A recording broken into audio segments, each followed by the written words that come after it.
الرجيم فمن يعمل مثقال ذرة خيرا يره ومن يعمل مثقال ذرة شرا يره وقال سيدنا رسول الله صلى الله عليه وسلم لا يحقرن أحدكم شيئا من المعروف وإن لم يجد فليلق أخاه بوجه طليق آمنت بالله صدق الله مولانا العلي العظيم وصدق رسوله النبي الكريم ونحن على ذلك لمن الشاهدين والشاكرين والحمد لله رب العالمين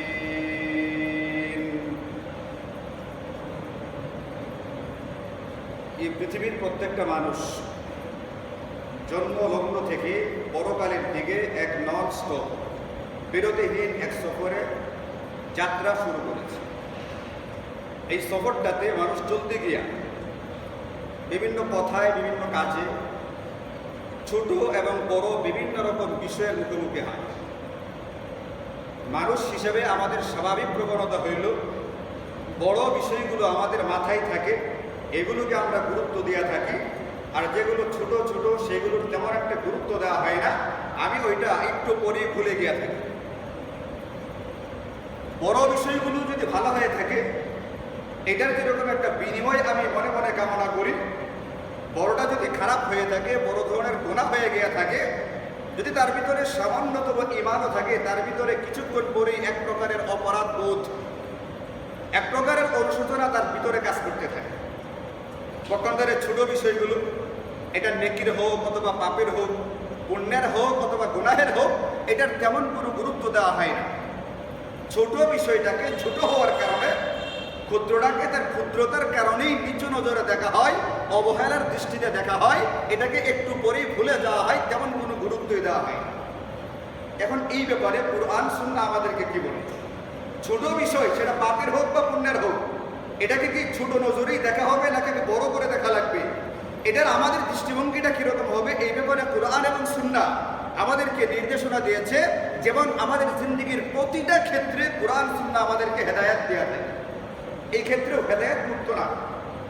কুরআন কারীমের যদি আপনি পাতায় পাতায় খুলে দেখেন, এরকম বিভিন্ন আয়াত পাওয়া যাবে, নবীজির হাদিসগুলোর ভিতরে এরকম ভুরি ভুরি হাদিস পাওয়া যাবে, যেখানে আমাদেরকে ক্ষুদ্র বিষয়গুলোকে তার কারণে ছোট করে দেখা হবে, ছোট বিষয়গুলোকে ছোটতার কারণে নিচু নজরে দেখতে হবে, নাকি এই ব্যাপারে কুরআন এবং সুন্নাহ আমাদেরকে গুরুত্ব দেওয়ার কথা বলি।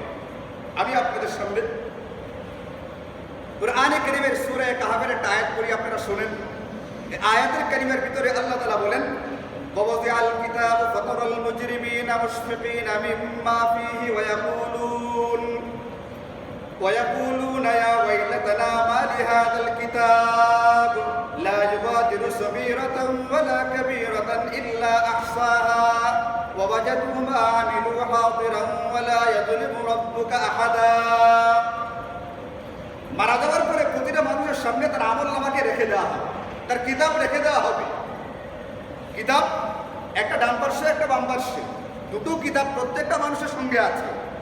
দুজন ফেরেশতা ওই কিতাবগুলোর ভিতরে অনবরত লিখে যাচ্ছেন। আমার প্রতিটা মুহূর্ত, প্রতিটা সেকেন্ড যেভাবে পার হচ্ছে সেইভাবেই এখানে লেখা হইতেছে। একটা রেকর্ডার এখানে ফিট করা আছে, এটার ভিতরে রেকর্ড হইতেছে। এখনকাল কিয়ামতের ময়দানে আল্লাহ বলেন প্রত্যেকটা কিতাব তাদের সামনে রাখা হবে। তখন তুমি দেখবে হে পাঠক, বা তারাল মুজরিমিনা, হে দুনিয়ার পাঠক, যে যখন এই আয়াতটা তেলাওয়াত করবে আল্লাহ তখন তাকে ডাক দিয়ে বলেন, এ পাঠক তুমি দেখবে তখন কিয়ামতের ময়দানের দৃশ্যটা আল্লাহ তাআলা আমাদেরকে দুনিয়াতে দেখিয়ে দিয়েছে। ওখানকার চিত্রটা কিরকম হবে কুরআন কারীমের ভিতরে আল্লাহ তাআলা চিত্রায়িত করে আমাদেরকে দুনিয়াতেই দেখবার ব্যবস্থা করে দিয়েছেন। পাঠক তখন তুমি দেখবে অপরাধীদেরকে, ফাতারাল মুজরিমিনা মুশফিকিনা মিম্মা ফীহি, ওটার ভিতরে যা থাকবে তা দেখার পরে সে বলতে থাকবে আফসোস করে, ইয়া ওয়াইলাতানা, হায় আফসোস, মা লিহাযাল কিতাব, এটা কেমন রেকর্ডার, কেমন কিতাব, লা ইউগাদিরু সগীরাতান ওয়ালা কাবীরা, বড় বড় গুনাহ হোক, বড় বড় নেকির কাজ হোক, ওইগুলো লিখেছে, একটাকেও ছাড়ে নাই। কিন্তু সমস্যা হলো এটা, মা লিহাযাল কিতাব লা ইউগাদিরু সগীরাতান, যেটাকে দুনিয়াতে আমরা পাত্তাই দিতাম না, একেবারে ছোট নজরে দেখতাম, ছোট হওয়ার কারণে, ছোট নজরে দেখতাম, ক্ষুদ্র হওয়ার কারণে নিচু নজরে দেখতাম, যেটাকে আমরা দুনিয়াতে গুরুত্ব দেই নাই। কাজটা করার পরে কথাটা বলবার একটু পরে আমরা ভুলে গেছি। ওই জিনিসটা এখানে পুঙ্খানুপুঙ্খ রূপে লেখা আছে, ওয়াজাদু মা আমিলু হাজিরা। সে তার আমল নামার ভিতরে, সে তার পরীক্ষার এই যে রেজাল্ট নামা যেটা দেওয়া হবে, এই পরীক্ষার রেজাল্ট নামার ভিতরে ছোট বড় সবগুলোকে খুঁজে পাবে।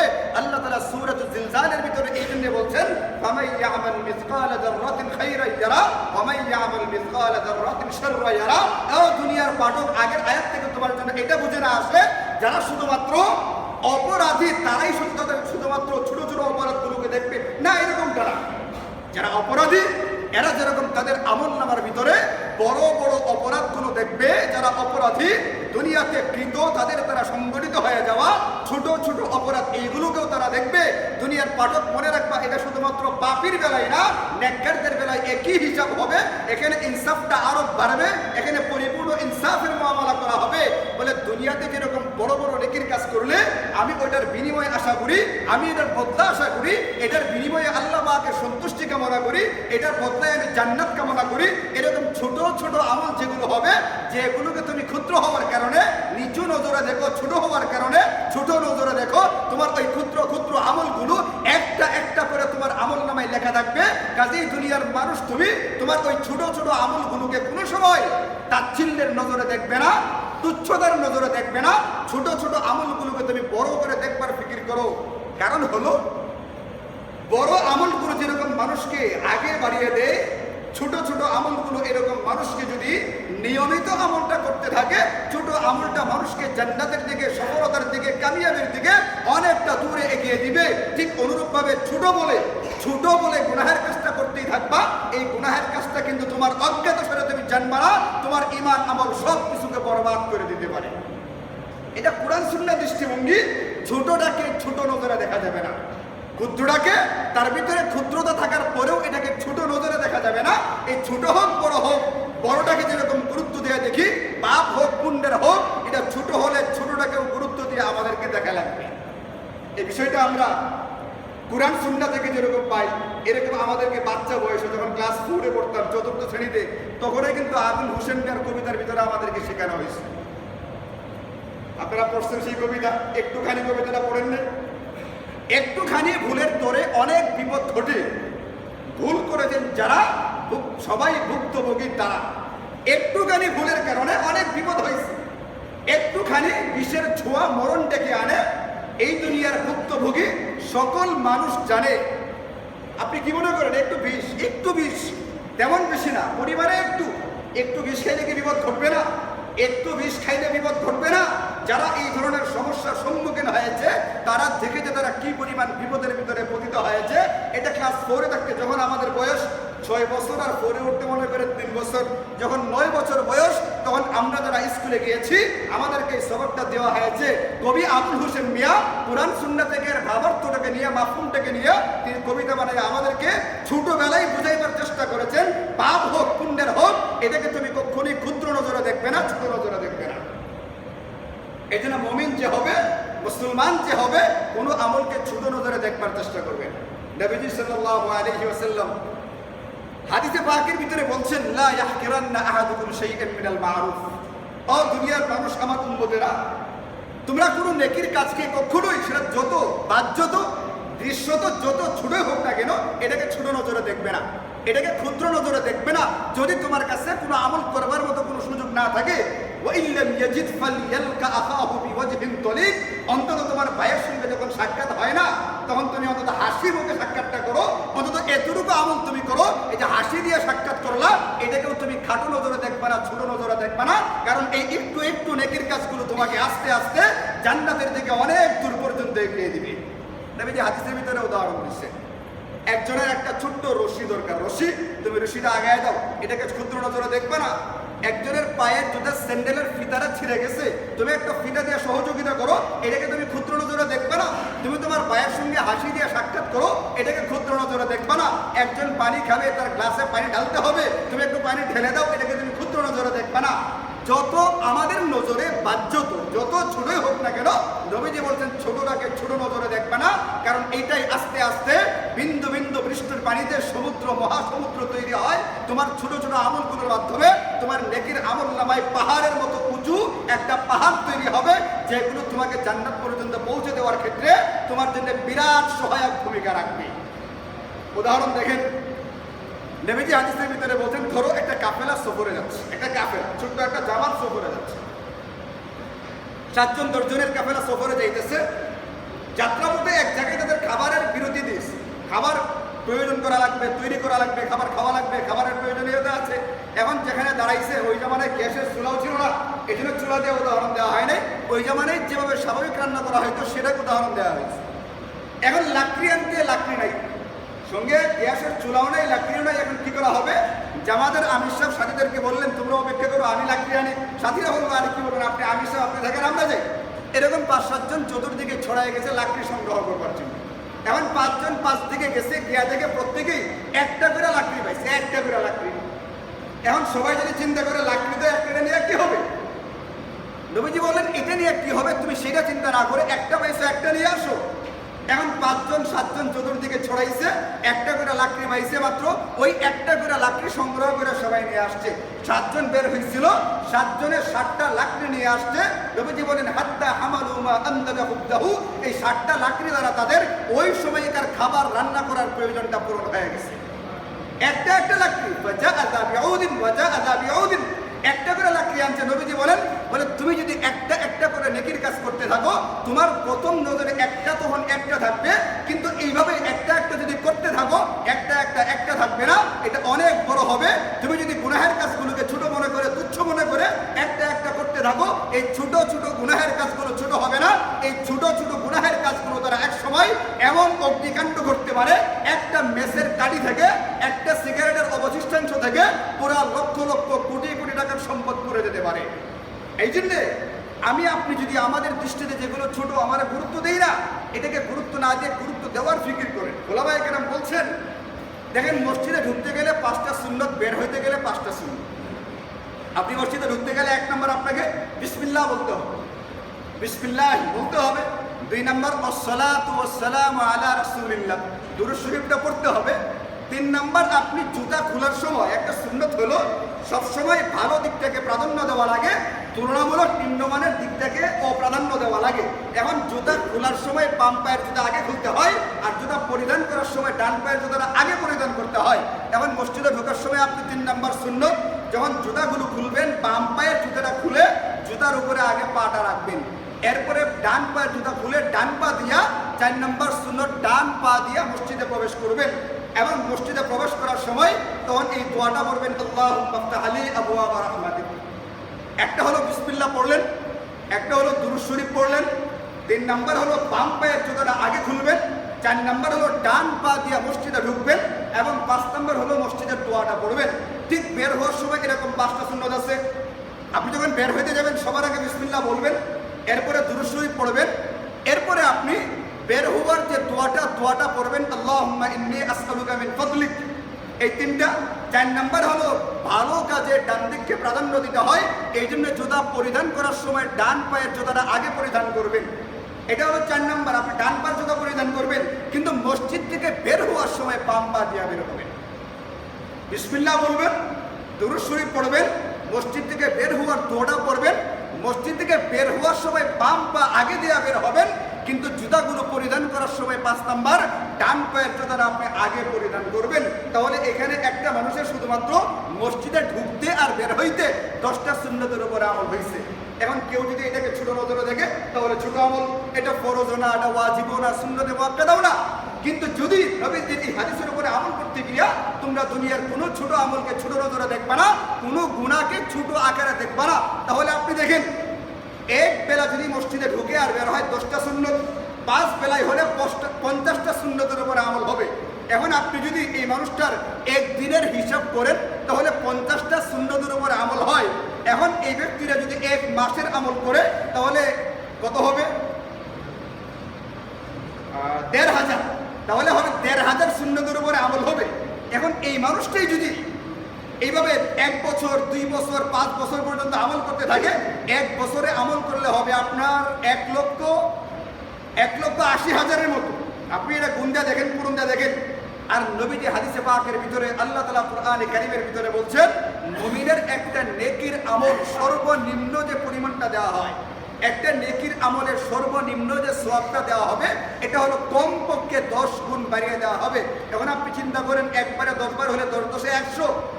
যদি মসজিদে একবার ঢুকে বের হইতে আপনি সুন্নতের উপরে আমল করেন 10টা সুন্নত, তাহলে একবারে হবে 100 বার, সারাদিনে 5 বারে হবে 500 বার। আপনি 30 দিনে কতবার হয়, 1 বছরে কতবার হয়?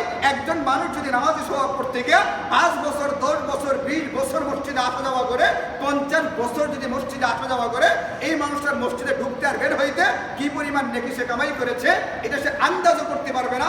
এটা তার ক্যালকুলেটরের হিসাবে আসবে না কি পরিমাণ নেকি তার আমল নামায় এসেছে।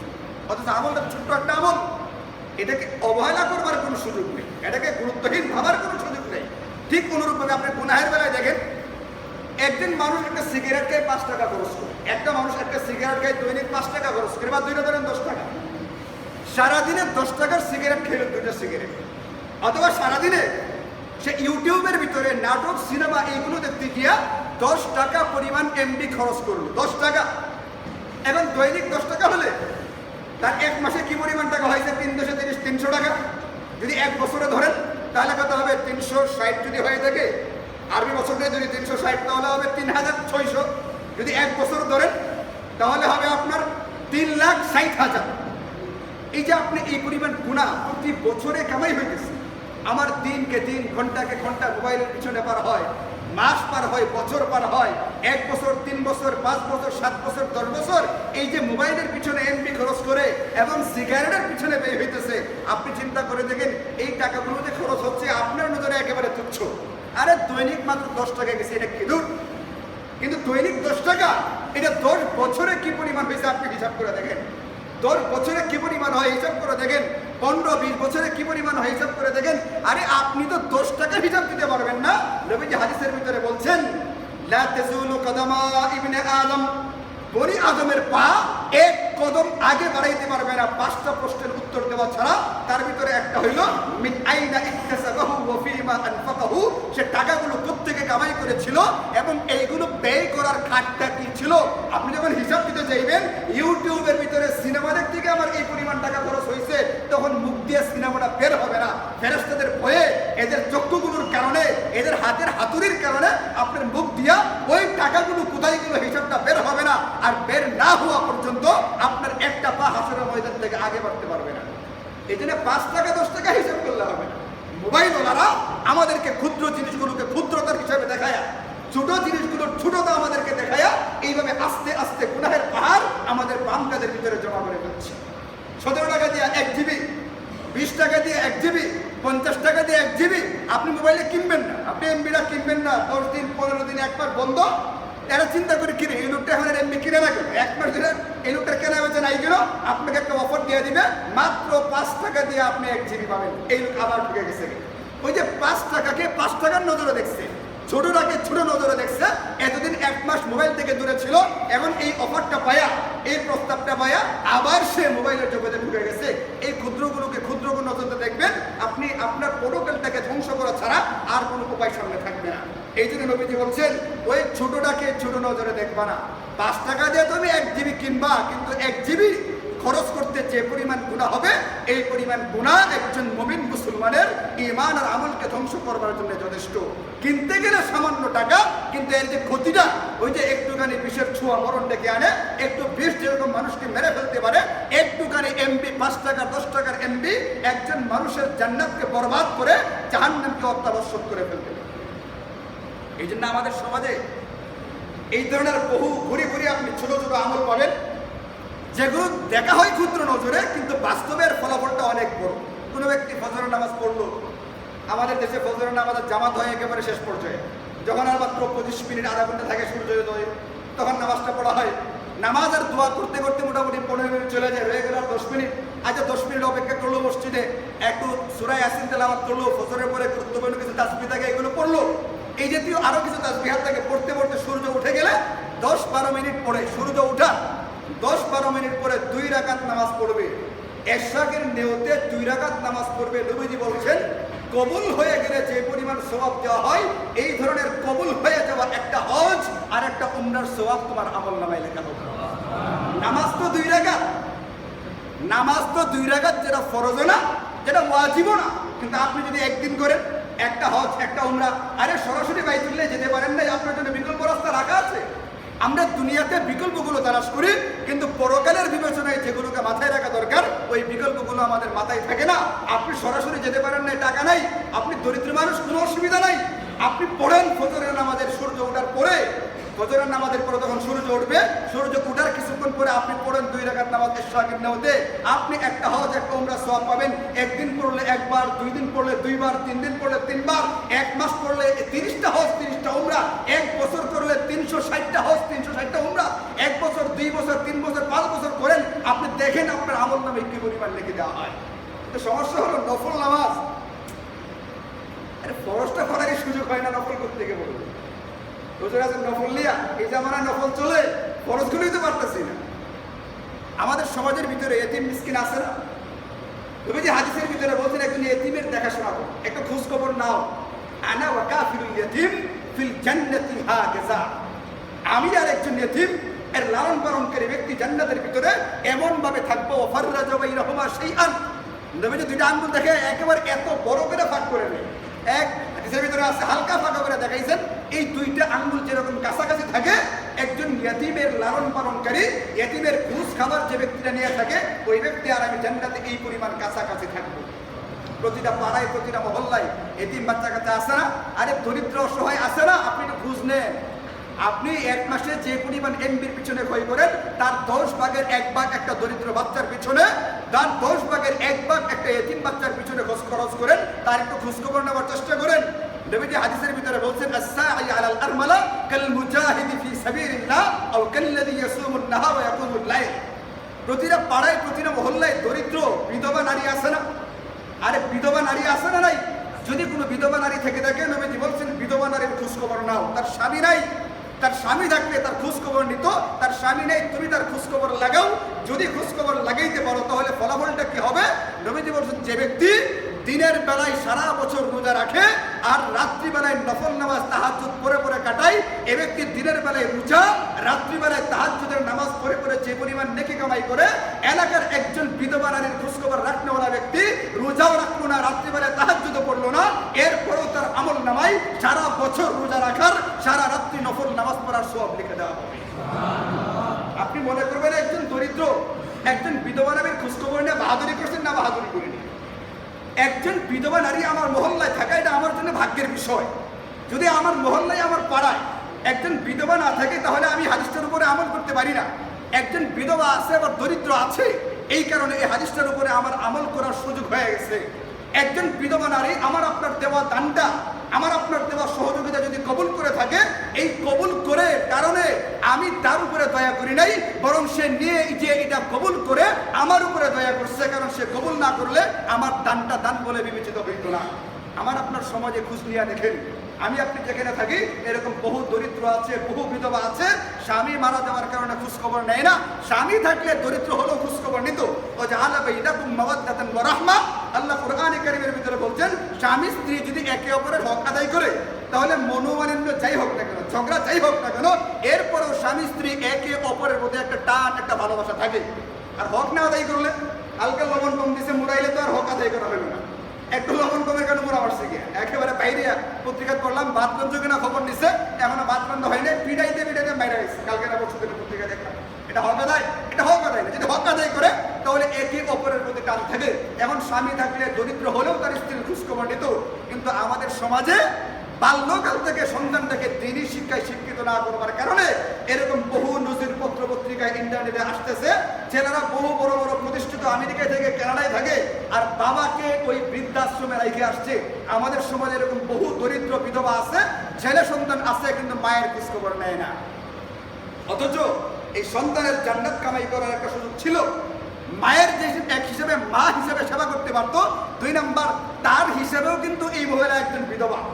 আরে তার মাকে যদি সে মায়ের নজরে না দেখলেও বিধবার নজরেও যদি দেখতো, তার বাবা মারা যাওয়ার কারণে, বলে ওই ব্যক্তিরাও তো এই ধরনের ফজিলত পাইতো যেরকম অন্যান্য ব্যক্তিরা পায় থাকে। এই জন্য আপনি মহল্লায় খোঁজ লাগান কোনো বিধবা আছে কিনা, তালাশ করে করে নবীজি বলছেন মাম্মাশা ফি হাজাতি আফিহি, এক ব্যক্তি তার ভাইয়ের একটা প্রয়োজন পুরো করার জন্য আগে বাড়বে, প্রয়োজন পূরণ করবে, ছোট্ট একটা প্রয়োজন, এক গ্লাস পানি খাওয়াবে, একটু শরবত খাওয়াবে, একটা জুতার ফিতা কিনে দিবে, এক জোড়া স্যান্ডেল কিনে দিবে, যে কয়দিন পড়বে একটা কাপড় কিনে দেবে, কম দামে 200 টাকার লুঙ্গি হোক না কেন, যতদিন তার গায়ে ওই লুঙ্গির একটা সুতাও থাকবে নবীজি বলছেন তার আমল নামায় নেকি নিকা হইতে থাকবে। আপনি 200 টাকার লুঙ্গি কি মনে করছেন? আমাদের সমাজে বহু এরকম মানুষ আছে 200 টাকার দৈনিক আগুন দিয়ে পুরে সিগারেট খেয়ে শেষ করে। 200 টাকার দৈনিক তো সিগারেটের পিছনে ব্যয় হয়। একটা লুঙ্গি কিনে দিলে একটা মানুষ 6 মাস 1 বছর একজন দরিদ্র ব্যক্তি অনায়াসে পরিধান করতে পারবে। আরে আপনি আপনার বিকল্প রাস্তাগুলো তালাশ করেন, খালি দুনিয়ার বিকল্পগুলো খুঁজবেন না, পরকালে মুক্তির বিকল্পগুলো কি আছে এটাও আমাকে তালাশ করে দেখতে হবে। এখন এক ব্যক্তি একজন প্রয়োজন পূরণ করার জন্য আগে বাড়ছে, নবীজি বলছেন এই ব্যক্তিটা তার আমল নামায় 10 বছর এতেকাত করলে যে পরিমাণ সওয়াব দেওয়া হয়তো তার চেয়ে বেশি দেওয়া হবে। এখন এই হাদিসটা শুধুমাত্র তাবলীগ জামাতে গেলেন, মাগরিবের নামাজ আপনার বয়ানের ফাইসাল হয়েছে, একটা আমল মুসলিমের পয়েন্ট আসলো, আপনি বয়ান করলেন, নবীজি বয়ান করার জন্য বলেননি। হাদিসটা শুধুমাত্র বয়ান করবার জন্য বলেন নাই, নবীজি হাদিসটা বলছিলেন নিজে এটার উপরে আমল করবার জন্য। কারণ আমাদের স্বভাব হলো হাদিসগুলো খালি বয়ান করি, নিজে এটার উপরে আমল করবার সুযোগটা তালাশ করি না। দুনিয়ার ধান্দা বান্দা দুনিয়ার সুযোগগুলো গ্রহণ করার চেষ্টা করি, কিন্তু পরকালীন যে আমলগুলো আমার আপনার নজরে ছোট্ট হতে পারে এইগুলোকে তালাশ করবার চেষ্টা করি না। বাবা মারা গেছে, গরু মারো, এটা বড় হিসাবে দেখা হয়, এটা মারতে রাজি আছি, কিন্তু আপনি ঘুষ দিয়ে দেখেন। আমি এখানে জিজ্ঞেস করলে আপনারা বলবেন যে হুজুর খোঁজা মারছে, আর জিজ্ঞেস করলাম না, বাদ দেন। কিন্তু একটা মানুষ যদি একটা হ্যাপসখানায় যেত, একটা হ্যাপসখানায়, আরে বুখারী শরীফের এক সেট কিতাব কিনে দিতে গেলে 6,500 টাকা লাগে, সবারই সমর্থ নেই, বাদ দিলাম বুখারী বাদ দেন। আমি যদি হ্যাপসখানায় যেতাম, হ্যাপসখানার হুজুরকে বলতাম হুজুর এই বছর আপনার যে ছেলেরা নুরানিতে পড়ে, নুরানি আলিফ বা তা দিয়া শুরু করছে, 2 মাস পড়বে, এরপরে আমপারা নেবে, আমপারা শেষ করার পরে কুরআনে কারীমের সবক নেবে 6 মাসের মাথায়। যখন কুরআনে কারীমের সবক নেবে একটু আমাকে বলবেন। কেন? বলে আপনার এখানে যে কয়টা ছেলে কুরআনে কারীম পড়বে, হাফিজ হবে, হেফজ কোরআন নিয়মিত যারা কুরআনে কারীমের তেলাওয়াত শুরু করতে যাবে, আমি এদেরকে 150 টাকা 200 টাকা করে, 5 জন হলে 5 জনকে, 10 জন হলে 10 জনকে, 20 জন হলে 20 জনকে 20টা কুরআনে কারীমের কপি আমি হাদিয়া দিয়া ক্রয় করে আপনার বাচ্চাদেরকে দিব। এটা সদকা খায়রাত না, এটা আমার নিজের হালাল কামাই করা ব্যক্তিগত টাকা থেকে দিচ্ছি। আপনি 10টা কোরআন শরীফ কিনে দেন, এই 10টা বাচ্চার মধ্যে থেকে একটা যদি হাফেজ কবুল হয়ে যায়, একটা হাফেজ যদি কবুল হয়ে যায়, আপনি কি মনে করেন এই ছেলে এই কুরআনে কারীম যত দিন তেলাওয়াত করবে, তার মাধ্যমে যারা হাফেজ হবে, তার ছাত্রদের মাধ্যমে যারা হাফেজ হবে, এর পরেওয়ালাদের মাধ্যমে যারা হাফেজ হবে, 2-4টা হাফেজ যদি আপনার দেওয়া কুরআনে কারীম থেকে কবুল হয়ে যায়, কিয়ামত পর্যন্ত আপনি কবরে থাকবেন, আপনার কবরের নেকিটা ভরে দেওয়া হবে, কবরের ভিতরে জায়গায় কুলাবে না। কিন্তু 200 টাকার কোরআন শরীফ এটা খোঁজ নেবে না, এটার খোঁজ নেওয়ার খবর নাই। বলে 10 টাকা দিয়ে এমপি কোথায় আছে এটা তালাশ করে দেখে, মেসেজগুলো খাইতে গেলে দেখে একটার পরে একটা, আর কোথায় অল্প পরিমাণ দেয়া আমার পরকালের সফরটা আগে বাড়বে এটা খোঁজ নেওয়ার চেষ্টা করে না। এই জন্য নবীজি হাদিসের ভিতরে একটা মূলনীতি বলে দিচ্ছেন, একটা মূলনীতি বলে দিয়েছেন, লা ইয়াহকিরান্না আহাদুকুম শাইআম মিনাল মারুফ, কোন নেকির কাজকে বাহ্যিক নজরে দৃশ্য যত ক্ষুদ্রই হোক না কেন, যত ছোটই হোক না কেন, তুমি এটাকে ছোট হিসাবে দেখবে না। আরে ক্ষুদ্র আমলটা তার ক্ষুদ্রতা সহকারেই তোমাকে জান্নাতের দিকে অনেক দূর পর্যন্ত আগায় দিবে।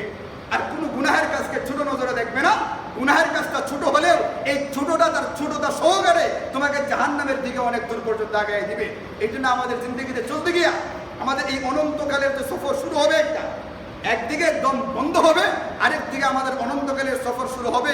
এই সফরটার ভিতরে আমাকে আপনাকে তালাশ করা লাগবে ছোট ছোট কোন আমলগুলো দিয়া, সহজ কোন আমলগুলো দিয়া আমি আমার পরকালের যে সফরটা হবে এই সফরটাকে কণ্টক মুক্ত রাখতে পারি, সহজ রাখতে পারি, আসান রাখতে পারি। একটা দ্রুতগামী ট্রেনের মাধ্যমে চলতে চলতে আমি যেন জান্নাত পর্যন্ত পৌঁছে যেতে পারি। এই তালাশটা আমাকে আপনাকে নিজের করা লাগবে, অন্য আপনাকে দেখাই দেবে। আল্লাহ তাআলা আমাদের সকলকে তৌফিক দান করুন। ওয়া আখিরু দাওয়ানা আলহামদুলিল্লাহি রাব্বিল আলামিন।